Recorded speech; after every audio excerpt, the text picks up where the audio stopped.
ہندوستان میں فرنگیوں کی حکومت کے خلاف مزاحمت کی ایک طویل تاریخ ہے، جس میں مسلمانوں، سکھوں اور ہندوؤں نے مل کر غیر ملکی تسلط کے خلاف آواز بلند کی۔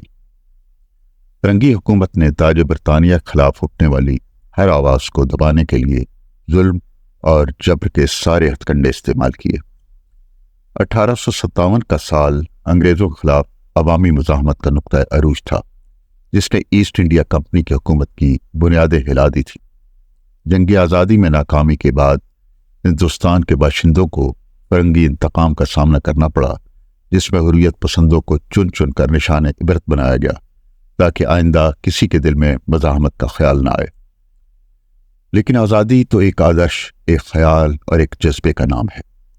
یہ وہ چنگاری ہے جو دلوں میں دھیرے دھیرے سلگتی رہتی ہے اور پھر ہوا کا ایک جھونکا یکلخت اسے شعلے میں تبدیل کر دیتا ہے۔ 1914 میں پہلی جنگ عظیم کا آغاز ہو چکا تھا۔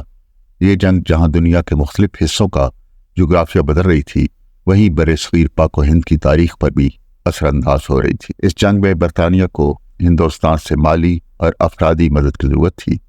کہتے ہیں 12 لاکھ ہندوستانی فوجیوں اور مزدوروں نے یورپ، افریقہ اور مشرق وسطی میں جنگ کے دنوں میں برطانوی حکومت کا ساتھ دیا۔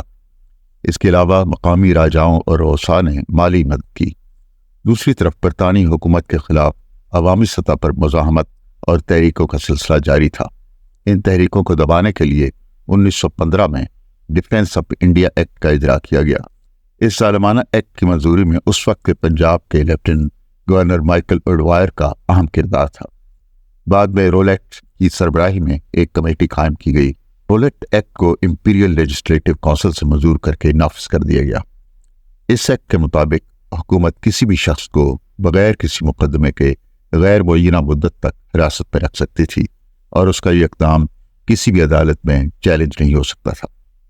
یہ ہندوستان میں شخصی آزادی پر ایک اور شب خون تھا۔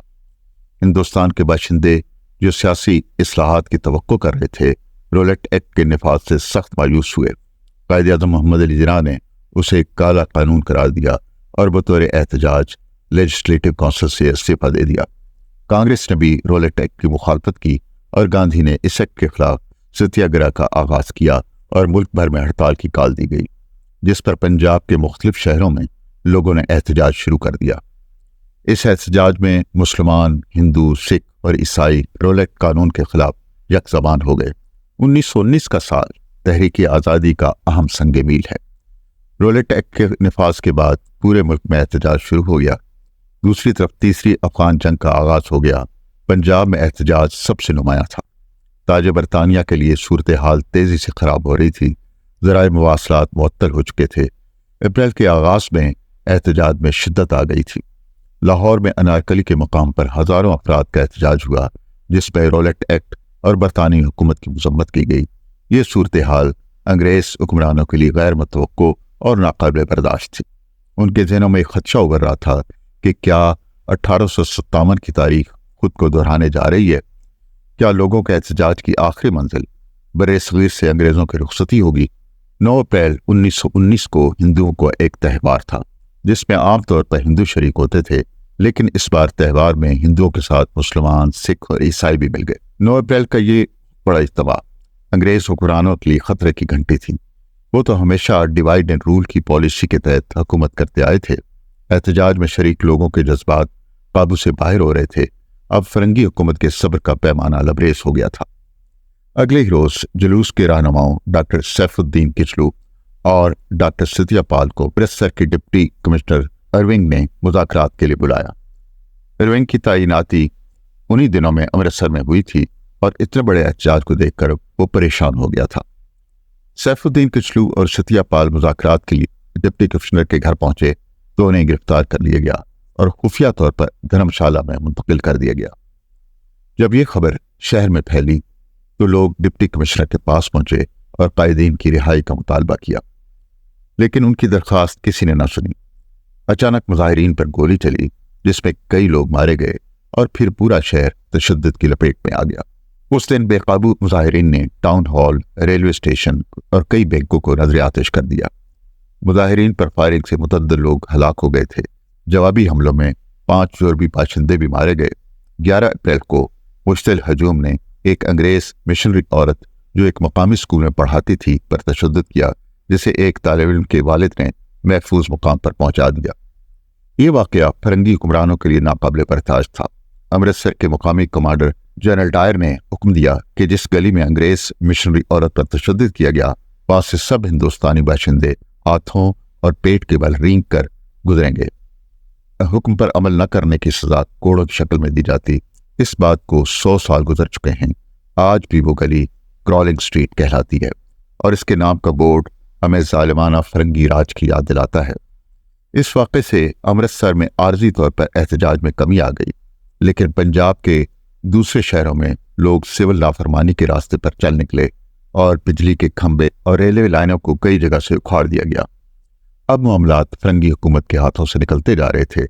13 اپریل کو پنجاب کے مختلف حصوں میں مارشل لا نافذ کر دیا گیا۔ ہر قسم کے اجتماعات اور جلسے جلوسوں پر پابندی لگا دی گئی۔ 4 سے زیادہ افراد کا اکٹھے ہونا غیر قانونی قرار دے دیا گیا، لیکن آزادی کے متوالے ان رکاوٹوں سے ڈرنے والے نہ تھے۔ وہ ایک مقام پر جمع ہوئے اور یہ فیصلہ کیا گیا کہ اگلے روز عوامی مظاہرہ کیا جائے گا۔ مظاہرے کے انتظامات کے لیے ڈاکٹر محمد بشیر اور صدارت کے لیے کانگریس کے رہنما کنہیا لال بھاٹیا کا نام تجویز کیا گیا۔ 13 اپریل کے دن کی ایک اور اہمیت بھی تھی۔ اس دن پنجاب کا تہوار بیساکھی بھی تھا۔ یہ تہوار فصلوں کی کٹائی کے موقع پر اکثر میلوں کی شکل میں ہوتا ہے۔ اسی طرح جلیانوالہ باغ کا انتخاب بھی سوچ سمجھ کر کیا گیا تھا۔ یہ 6 سے 7 ایکڑ پر پھیلا ہوا ایک وسیع و عریض باغ تھا جس کے 5 دروازے تھے۔ باغ کے وسط میں ایک سمادھی تھی۔ باغ کے ایک کونے میں 20 فٹ گہرا پانی کا کنواں تھا۔ باغ کے اطراف تقریباً 10 فٹ اونچی 4 دیواری تھی۔ باغ کے ارد گرد اونچے مکانوں کی بالکنیوں سے باغ کا منظر صاف نظر آتا تھا۔ اکثر لوگ یہاں سیر کے لیے آتے۔ نوجوانوں کے لیے کھیل کود کا مرکز تھا۔ سیاسی اجتماع اسی باغ میں ہوتے۔ جلیانوالہ باغ میں ہزاروں افراد جو بیساکھی کے میلے میں شرکت کے لیے آئے تھے اس پابندی کے بارے میں علم۔ اس کے علاوہ شہر میں میلہ مویشیوں کا اجتماع بھی تھا جس میں کسان اور تاجر بڑی تعداد میں شریک تھے۔ اس میلے کو پولیس نے 2 بجے بند کرا دیا تو لوگوں کی بڑی تعداد کا رخ جلیانوالہ باغ کی طرف ہو گیا۔ اس طرح بہت سے سکھ یاتری کچھ ہی دوری پر واقع گولڈن ٹیمپل سے عبادت کے بعد واپسی پر جلیانوالہ باغ آ گئے تھے۔ یوں اس روز جلیانوالہ باغ میں 15 سے 20 ہزار لوگ موجود تھے، جن میں مرد، عورتیں، بچے اور بچیاں شامل تھیں۔ وہیں احتجاجی جلسے کے لیے بھی لوگ شامل تھے۔ اس روز ڈائر نے پورے شہر کا گشت کیا۔ شہر میں داخلے پر پابندی لگا دی گئی تھی اور یہ اعلان بھی کرایا گیا تھا کہ 4 یا 4 سے زیادہ افراد کے اجتماع پر پابندی ہے۔ 12:40 پر ڈائر کو اطلاع ملی کہ جلیانوالہ باغ میں ہزاروں لوگ جمع ہو چکے ہیں۔ یہ انگریز انتظامیہ کے احکامات کی کھلم کھلا خلاف ورزی تھی۔ ڈائر 2 آرمڈ گاڑیوں اور 90 مسلح گورکھا سپاہیوں کے ہمراہ جلیانوالہ باغ پہنچا۔ اس نے غصے سے چیختے ہوئے گورکھا سپاہیوں کو پوزیشن لینے کو کہا۔ چشمِ زدن میں 303 رائفلوں کا رخ نہتے لوگوں کی طرف تھا۔ جنرل ڈائر نے ایک بار پھر جلیانوالہ باغ میں جمع لوگوں پر نگاہ ڈالی۔ یوں لگتا تھا آج پورا امرتسر جلیانوالہ باغ میں امڑ آیا ہے۔ مرد، عورتیں، بچے، بوڑھے اور جوان، وہ سب آنے والے لمحے سے بے خبر اپنے دھن میں مگن تھے۔ اسے ایک لمحے میں ڈائر کے ذہن میں کتنے خیال آئے، لیکن اسے پنجاب کے گورنر اوڈوائر کو یہ باور کرانا تھا کہ وہ کس حد تک اس کے احکامات کا وفادار ہے۔ اگلے ہی لمحے اس نے چلا کر گورکھا فوجیوں کو آرڈر دیا، فائر۔ چشمِ زدن میں 50 گورکھا فوجیوں کی بندوقوں سے بیک وقت گولیاں نکلیں اور باغ میں ایک ہڑبڑ مچ گئی۔ وہ قیامت کا سما تھا۔ سرسراتی گولیاں تر تر کرتی کسی طوفانی بارش کی طرح برس رہی تھیں اور لوگ جان بچانے کے لیے ادھر ادھر بھاگ رہے تھے، لیکن باہر جانے کے تمام راستے بند تھے۔ مرکزی داخلی راستے پر ڈائر کی گورکھا فوجیوں کا قبضہ تھا۔ باغ کے چاروں طرف 4 دیواری تھی۔ بیرونی دیوار لاننا اتنا آسان نہیں تھا۔ لوگوں کی بگدڑ اور متواتر فائرنگ سے دیوار کے منڈیر پر پہنچنے سے پہلے ہی لوگ نیچے گر جاتے۔ جلیانوالہ باغ میں پانی کا ایک کنواں بھی تھا۔ کچھ لوگ جان بچانے کے لیے کنویں میں کودنے لگے۔ کنویں میں پانی موجود تھا اور لوگ ایک دوسرے پر گر رہے تھے۔ بعد میں اس کنویں سے 120 لاشیں ملی۔ جہاں جہاں لوگوں کا ہجوم ہوتا، فائرنگ کا رخ ادھر ہو جاتا۔ اس روز بغیر کسی وقفے کے 11 منٹ تک بندوقیں گولیاں اگلتی رہی۔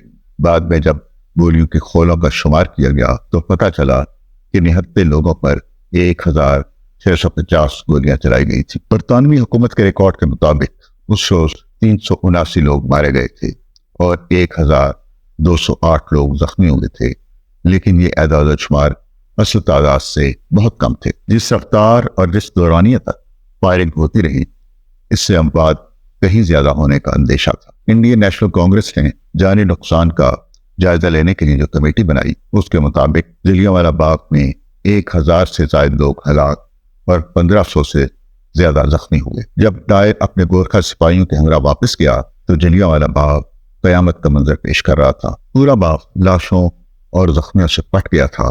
لوگوں کو مرنے والوں کی لاشیں اٹھانے میں مشکل پیش آ رہی تھی۔ گولیوں کے نشان چہار دیواری اور باغ کے ارد گرد کے مکانوں کی دیواروں میں ثبت ہو گئے تھے۔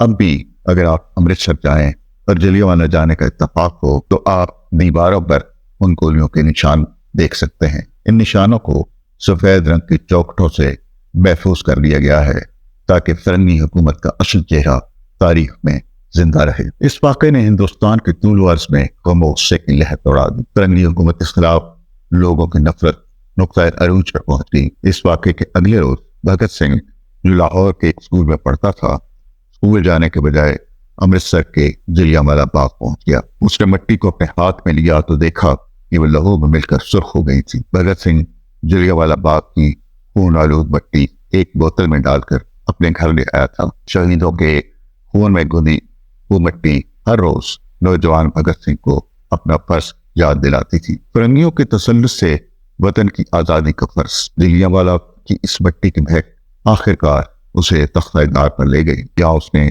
انقلاب زندہ باد کا نعرہ لگایا اور پھر پھانسی پر چھون گیا تھا۔ اس وقت بھگت کی عمر صرف 24 سال تھی۔ جلیانوالہ باغ کے واقعے نے ہندوستان میں رہنے والے سب باشندوں کو یکجا کر دیا تھا۔ اب ان کی زندگی کا ایک ہی محور تھا، فرنگیوں کے قبضے سے ہندوستان کی آزادی۔ برصغیر کے معروف شاعر اور ادیب رابندر ناتھ ٹیگور نے جلیانوالہ واقعے کی شدید مذمت کی اور کلکتہ میں پابندیوں کے باوجود احتجاجی مظاہرے کی کوشش کی۔ ٹیگور نے اس واقعے کے حوالے سے وائس رائے کو احتجاج کا خط لکھا اور برطانوی حکومت کو سر خطاب واپس کر دیا۔ ڈائر کے اس بہیمانہ اقدام پر برطانیہ میں دو قسم کے رد عمل سامنے آئے۔ ایک طبقے نے ڈائر کے اس اقدام کو سراہا اور اسے سلطنت برطانیہ کے لیے کارنامہ قرار دیا۔